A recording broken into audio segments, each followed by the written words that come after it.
Today on Locked On Canadiens, we had the first preseason game. We're going to talk about who stood out, and we have positive things to say about plenty of players, and that's all coming up in just one moment.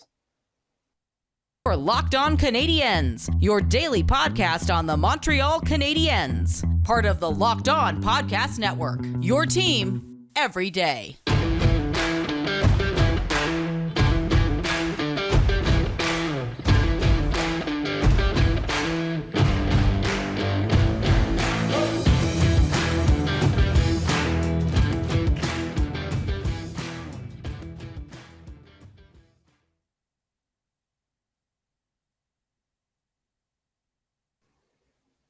Hey there, everyone, and welcome to episode 693, I think.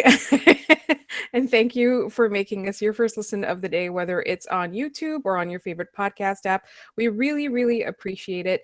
And we're going to talk about the preseason game today. We, too, are in preseason form, so please bear with us.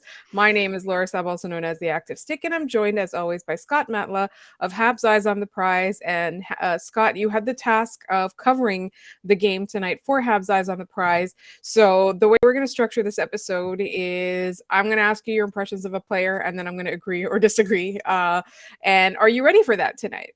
Absolutely. It's obviously the first preseason game, so it is what it is. It's not the end of the world that they didn't win or that some people didn't do things. So I'm not going to sweat it too much, I think. I agree. And this is kind of going to be, I think, our coverage for over the course of the season, because what we're looking for is young players to play. What we're looking for is Martin St. Louis habits, right? So even if we know that the Canadiens aren't destined to have, a playoff spot this year or anything like that, we're going to cover each game with who stood out, what was good, what was bad. And I think in a preseason game, we shouldn't dwell too much on what was bad. So I'm going to throw out players and I'm going to ask your impression of them.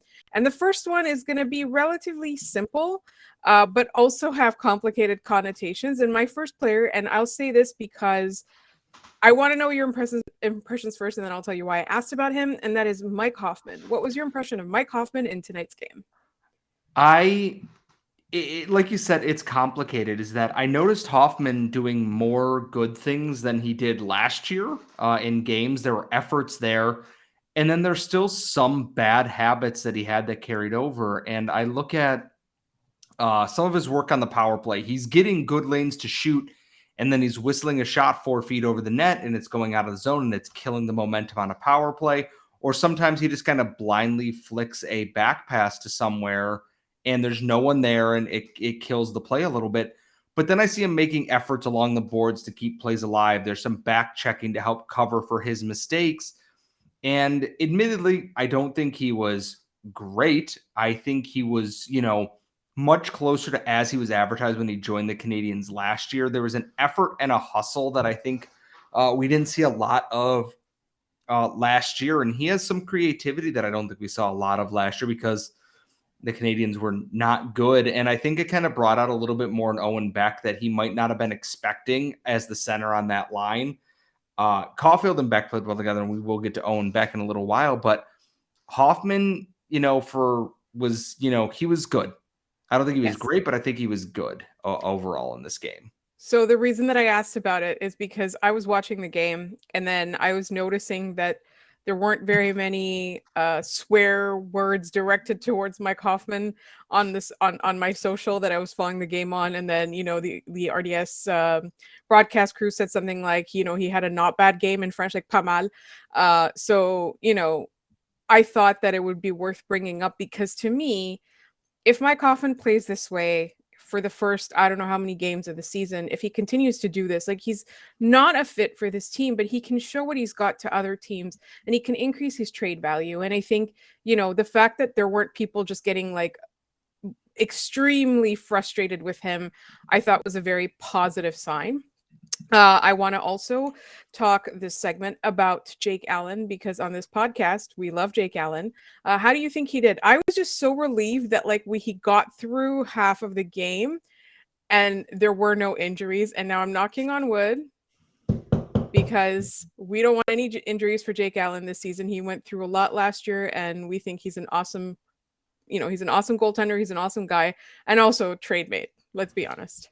I think Jake Allen played fantastic in this game. He made a lot of big saves that were called upon. He drew a goaltender interference penalty. Like, I think Jake Allen across the board did everything the Canadiens would possibly want from him tonight. And Caden Primo, the goals that he let in, the one was far side, maybe a little out of position, and one got kicked off a skate, like off the toe of a skate in close. And I don't think either of them looked bad. And I think Jake Allen as a whole looked really strong, and he looked exactly like what the Canadiens want out of their starting goaltender this year. He made the big saves, and he made a lot of them. He kept them in the game in the first there, and then he made the simple stuff. He made it look relatively easy. You can tell everyone's a little rusty. Their first actual game in last game was March, April, whenever it was. And for End of Jake April, Allen, I think. and even Jake Allen, he's been out longer because he had that lower body injury that he suffered against Toronto, playing in a game that he probably shouldn't have been starting. And you know what? That's fine. If Jake Allen looks that good on most nights, even if the Canadiens win or lose, I don't have an issue with that. And like you said, he is trade bait, and if he plays that well, teams are going to be beating down Kent Hughes' door to get Jake Allen's contract on their books because he's a consistent, reliable presence. And I know they split the game half and half. We'll likely see Samuel Montembeault and potentially Kevin Poulin, potentially Joe Verbatic at some point here in the near future. But for his first start since he got hurt back in, it might have been February or something, February, March, whenever Jake Allen got hurt, he looked sharp. He didn't have to be more than he was. And I think that's a good thing. And I think it's reassuring to know that Jake Allen can continue to be that guy for the Montreal Canadiens on the back end right now. So those were some two positives from the game. I'm also very curious. We're going to talk about this in just one moment. We're going to turn our attention over to large boys skating. And that's coming up in just one moment. But first, remember that betonline.net is your number one source for football betting info this season. Find all the latest player developments, team matchups, news, podcasts, and in-depth articles and analysis on every game you can find. And as always, BetOnline remains your continued source for all your sports wagering information with live betting and up-to-the-minute scores for every sport out there. The fastest and easiest way to check in on all your favorite games and events, including MLB, MMA, boxing, and golf. Head to betonline.net or use your mobile device to learn more. BetOnline, where the game starts. And really quickly, speaking of BetOnline, we've got a betting guide for the Montreal Canadiens season, and that is coming up on tomorrow's episode. We've got a cool guest. We've got a fun conversation coming up. I don't really know anything about betting, so this is going to be really interesting for both of us. So there we go.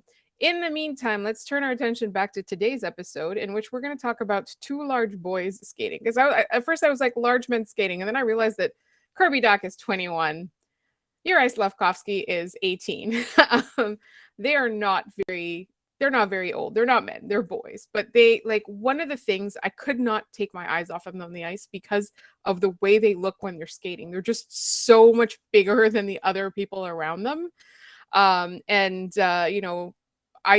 personally felt that Kirby Dach is still a question mark in my mind. I know one game is not enough. He's still a question mark in my mind. But it definitely looks like this is a person with potential. Kirby Dach to me tonight was, I get why they did it.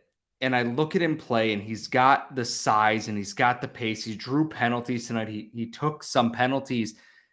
It's just not all put together. And I think the benefit to having Adam Nicholas and Martin St. Louis in the support staff they have there is that they can unlock that next level to Kirby Dach's game, because I watched him make plays that I go, that's what they wanted Jesperi Kotkaniemi to be a couple of years ago, and he just didn't have the size for it. And Kirby Dach brings a little bit of that physicality with the offensive upside, and it's early. I'm not going to say it was a bad trade. I'm not going to say it was a good trade. I look at Dach play, and I'm left wanting just a little bit more. He's doing the right things, but then you kind of don't notice him for a little bit. And his line was a little bit different. Like, you have Slafkovsky playing his first actual NHL minutes, and you have Rem Pitlick, who isn't exactly known for being a kind of defensive wizard there. There were some very strong moments with that line. I don't know if Pitlick is the one I want to keep there, though. I think they might need someone a little bit more creative, or someone who can do a little bit more puck retrieval, like a Brendan Gallagher, or even someone like an Evgeny Dodonov on that line, just to kind of be the stabilizing presence, because on that line, you have three very chaotic individuals. Rem Pitlick is a water bug. Kirby Dach is a physical monster down the middle. And Juraj Slafkovsky is, as you know, a Slovakian murder toddler who just cannot be stopped by the sheer force of man. Having a little bit of calmness to that line that helps settle everything and gets them, because they cycled well. There was a point in the second period where the Canadiens just did not leave the Devil's zone. The issue is they were cycling, but their chances were from low percentage areas, and Dach was part of that, and Slafkovsky was part of that. And that part of it is they need to settle things down and then reassess their lanes a little bit and then get the puck into dangerous scoring areas to create chances, because they very likely should have scored on that shift or the next shift or the shift after that. And I think someone like Evgeny Dodonov or a Brendan Gallagher, who play a very simplified but smart game, they know where to get the pucks or know where to be, can help open up some of the space that these guys might need to operate a little bit more efficiently. But overall, I liked what I saw from Dach. I just want to see what that next step is. Yes, this is his first game as a Canadian. What is that next step you're going to take here? And I do think that there is another step to take. Is it going to be once that first goal goes in that he kind of, it gets the monkey off his back, so to speak? What I noticed from him is that he looks like a smart player, but personally, I didn't love his decision making. Now, one of our good friends of the show, Sebastian High, was talking a little bit about this in his long Kirby Dach thread on Twitter, and he was talking about this. Like, I didn't see it very much. What it looked like to me was that there are a lot of elements to his game. There's just they're not connecting with each other at the moment, and I don't know if that's something where it's like the skills coaching that's going to bring it, if it's just going to be more play and sort of shaking off the rust that's going to bring it, having a more defined role might help. I think right now that also kind of, complicates things a little bit. I didn't hate what I saw from him.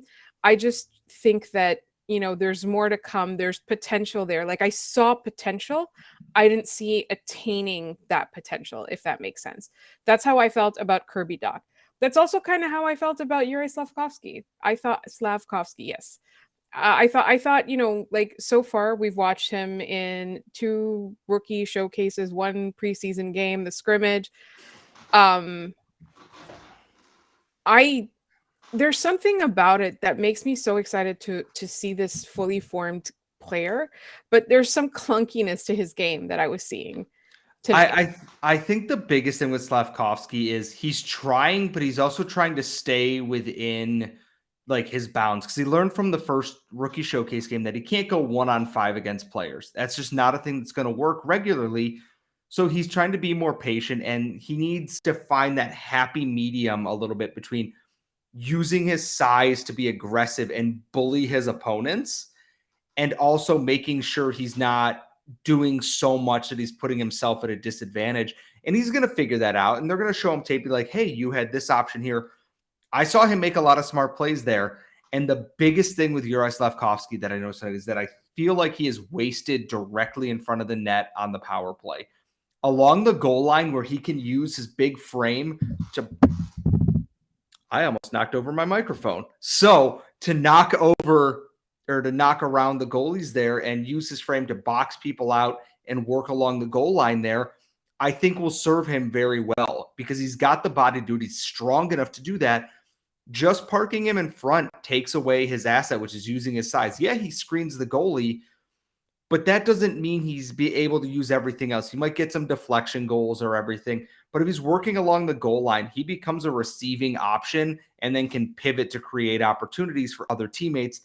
And I think that's where his strength is going to be. And he's new. He's raw. We knew he was going to be raw coming into this season. That was always going to be part of the deal with Juraj Slafkovsky, is immensely physically gifted, but you got to polish that until you get the diamond out of there.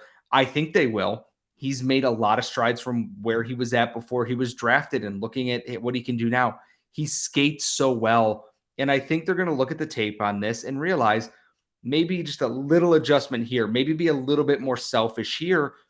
And the Bell Center comes alive when he has the puck with space, whether he's passing it or doing whatever. You can tell that the goals and the assists are going to come because he makes smart reads.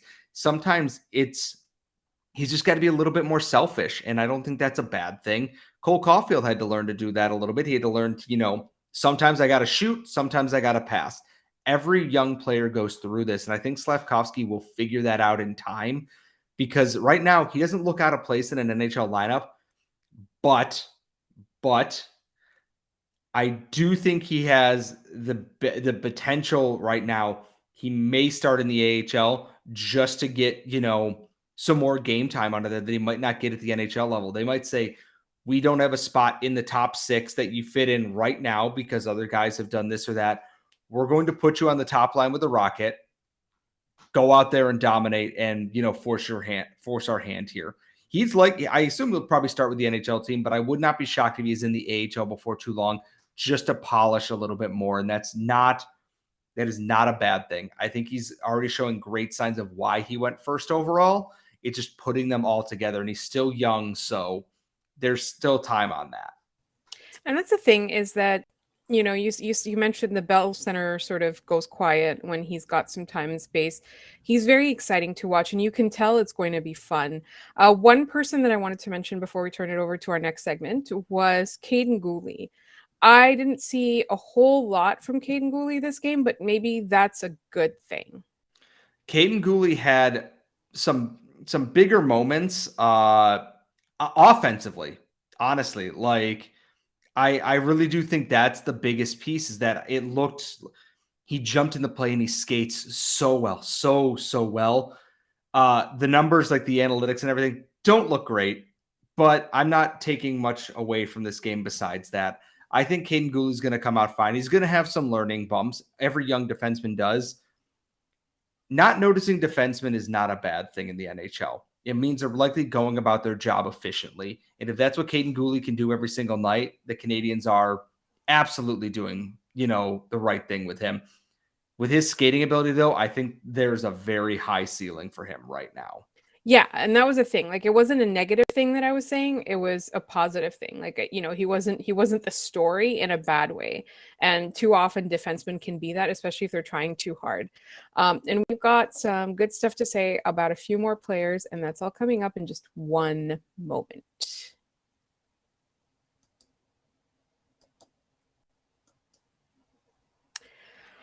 All right, here we go. I saved some of the ones that you would have wanted to talk about for last, Scott. I'm going to go in order. Let's do Filip Mesar first. I have now never been less sure that he's going to the OHL, even though there was the report in The Athletic that he wants to either play in Sweden or professionally and not the OHL. I looked at him play tonight and I go, this is a guy who could very well crack into the Rocket roster very easily. He makes a lot of very smart plays. He gets himself into shooting positions to make himself dangerous. There was a chance on one of the power plays that he pivoted away from the net, turned and set himself up as a slot shooter and got a chance off there. That's something that we haven't seen the Canadiens do a lot. They haven't set up a guy as an actual slot bumper shooter, just a guy there to kind of dish the puck back and, the umbrella to whoever's playing the point there. And he turned and shot that. And at the end of the game, there was a thing that I noticed that I think was very crucial because he's not forcing plays. Mayshar got a pass in that 6-on-4, 6-on-5 situation. He had a lane to shoot, and there was a guy in front of him. He would have gotten a shot, potentially would have hit the net. He stops and reloads and cuts to the middle to then put another shot on net. And that shows me that he's reading the defenses and he's not just panic throwing pucks at the net there. We already knew he can skate and we know he can shoot. Using his abilities in tight like that to open up better shooting lanes is the mark of someone who reads the game very well. And I think that'll serve him very well. And I look at what he did in the prospect tournament. I look at what he's done so far in this game and what he did in the red and white game and everything. And I look at that and I go, this is someone I think might surprise us. And he's got his entry-level contract. I think they're going to give him a look. It might be with the Rocket. It might be with the Habs. They might just say, here's 9 games, and then let's figure it out. Do you want to go to the OHL and prove yourself against, your age competition, or do you want to go to the AHL and earn your spot that way? It'll be a little bit tougher, but I really, really liked what I saw from Filip Mesar tonight. What a nice surprise he's been, to be honest. I didn't think that we would notice this many good things about him so quickly. And that's been really, really interesting. Something that's not too much of a surprise, but we still want to touch on is Mike Matheson. In one game, I saw like 15 different things that I loved that he did. Mike Matheson was the Canadiens' best player tonight. I do not think it is close. He skates so well. He creates well. Even when he makes mistakes, he's able to cover for them. I really liked what I saw from Mike Matheson tonight. And I kind of jokingly tweeted that it doesn't matter. The Canadiens won this trade already. It is a joke. I promise you it's a joke, people. I really liked what I saw from him tonight. And I'm hoping they can get him some support, because the last thing I want from Mike Matheson is kind of what happened to Jeff Petrie last year, where it's like you're going to play 26, 27, 28 minutes a night, and you're going to just be burnt toast by game 35, and your game suffers for it. I think he's going to be a very good all-purpose defenseman for the Montreal Canadiens. I don't know if he's going to provide the offense that Weber did or the Petrie did, but I do think he's going to provide some stability in a group that is very young and learning a lot tonight. And that includes someone like Matthias Norlinder, who still hasn't quite unlocked it. And Devin St. Louis and Mitch Brown are talking about it on Twitter as we go right now. Highly recommend checking out their thoughts, because I agree. He's just got to kind of get his game back. And I think Mike Matheson, though, overall, arguably the best Hab on the ice tonight, and very excited to see where they go from here with him in the lineup. And finally, Scott, I want to give you an opportunity to talk about your boy, Owen Beck. So take it away. The man wins faceoffs. Like he's so smart. And yeah, the numbers don't look good tonight because I'm looking at hockey stat cards. He doesn't create as much offensively as Hoffman and Caulfield do, because they are shooters, and Beck was mainly a facilitator tonight. I liked a lot of what I saw. There are good reads, there's smart reads, there's good faceoffs. He's knowing where to be with everything. And Arpon Basu pointed it out that the chance that he rang off the post, Caulfield sends a diagonal cross ice feed that Beck cradles to catch in stride. He does not break stride with this. That's a high-end pass that he's getting at NHL speed, not OHL speed. Breaks in stride. David St. Louis then points out that he changes his shooting angle to fool the goalie, which he does, and then he just rings it off the inside of the post and out. Across the board, it's the mark of a high IQ hockey play, and something that you can't teach hockey IQ. You can teach positioning. You can teach them how to skate better. You might be able to teach them how to shoot. The little things Owen Beck does cannot be taught, at least not easily, by anybody. And he continues to arguably be the most, not arguably. He has been the most impressive Canadiens prospect through the preseason tournament in Buffalo, through training camp, and now in the first game here. I have no doubt the Canadiens are going to keep him for as long as they can. Nick Suzuki's injury was a huge open door for Owen Beck. He centered the Canadiens' top line tonight.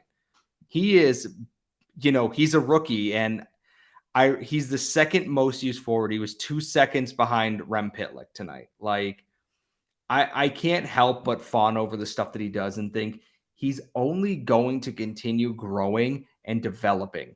Even if he's back in the OHL before the preseason's over, this is a kid who's going to turn into just an absolute monster at both ends of the ice if everything continues the way that it has. I try not to be hyperbolic with things because we've fallen victim to that before, but Owen Beck might be one of the smartest hockey players I've watched as a prospect, and I've covered the Habs for 9 years now, and I don't think I've seen someone quite as smart as this at either end of the ice so far. So then the debate becomes, who do we call the cerebral player, him or Nick Suzuki? And I have to be careful, though, because I keep seeing comparisons with them. And I was like, no, they're two different players. You want cerebral players on the ice. You want that kind of intelligence in your center core, like in your center group, 100%. But let's not. Yeah. Like, here's the thing: is he can score, but Suzuki's got the higher offensive upside. But I think Beck may become the better defensive center before too long, which is not a slight to either guy. Like, you need balance in your lineup there. It would not surprise me if Beck goes back to the OHL this year and dominates, that the Habs are going, okay, maybe he's in our lineup next year then. And I wouldn't be shocked if that's the case, just based on how well he reads the game at the NHL level. Physically, he needs a little bit of growing still. He did kind of get muscled out there a little bit, but he's a teenager playing against adults. That's going to come with time. And you can, put on muscle and teach positioning. You can't teach the things that Beck does already. So I have nothing but praise for him tonight. Win or lose, Owen Beck was always one of the people that I came away impressed watching tonight. And this has been an interview of Scott Matla by Laura Saba. We're both really tired, so if you're watching on YouTube, you can kind of tell. So it'll be a shorter episode than usual today. Tomorrow, as we said, it'll be a betting guide for the Canadian season. And then on Thursday, we will have the next preseason game, which I believe, is it against Winnipeg, Scott? I believe so. Let me just check the Habs The schedule. Wednesday they play the Leafs and they play the Jets on Thursday. So they play annoying people and then they play cowards. So right. So we will obviously have all of that, and we'll have our mailbag, but please subscribe to this podcast wherever you get your podcasts and on YouTube in order to get our next episodes in which we're not so tired, hopefully. And in the meantime, once you're done checking us out, check out Locked On NHL, where they cover all of the preseason stories and the season that's coming up.